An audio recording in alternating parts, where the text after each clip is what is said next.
Lords, I rise to offer my strongest possible support for Amendment 90 in the name of the Noble Earl Russell, to which I've attached my name, and some slightly qualified support for Amendment 177, from which we've just heard about from Lord Ravensdale.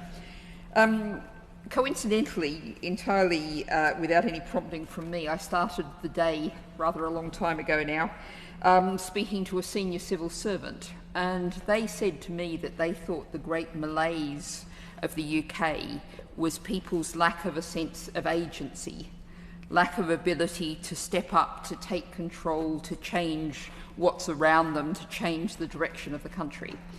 And I think that this amendment, starting with the local, starting with saying here in your community you can democratically work through your council, through your local authority, through combined authorities to decide how to deliver your energy, is actually the perfect way to start to address those issues. We are the most centralised polity in Western Europe. Power and resources are overwhelmingly concentrated here in Westminster.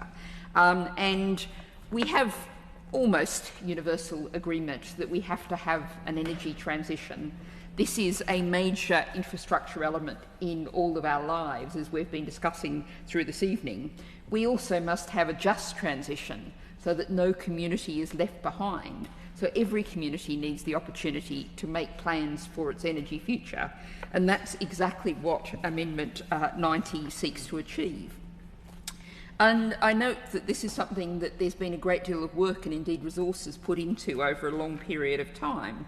The Centre for Climate Engagement at the University of Cambridge is actually funded by Innovate UK under the Net Zero Living Programme, building on the work of the Skidmore Review. So we are talking about cross-party, cross approaches across all of the benches, which emphasise the importance of local government, leadership and place-based actions in the entire dealing with the climate emergency. And this goes back a very long way. Green Councillor Andrew Cooper, who was working through the European Committee of the Regions, actually got the UN COP process to acknowledge locally determined contributions. Everyone's heard of nationally determined contributions, but locally determined contributions. Now, of course, the energy system is only part of this, but it is a very crucial part that impacts on people's lives, on communities, on what they look like. And your Lordship's House has actually, in a very long wrestle against two successive governments, finally got acknowledgement of the importance of community energy. And I think what we would see is local authorities, combined authorities, very keen to encourage and support that community energy, which of course is where we can see the public support grow, and public support seeing the financial returns, not some giant multinational company coming and landing on your community, but your community saying, right, how do we want to generate our energy? That has to be the foundation.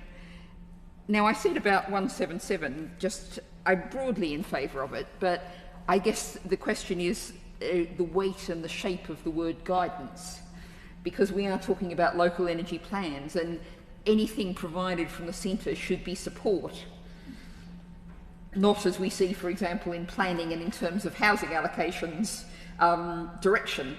But if it is indeed guidance, then I think 177 is pointing us in the right direction, and together these two amendments are really crucial, and I can see no reason for the government not to accept them.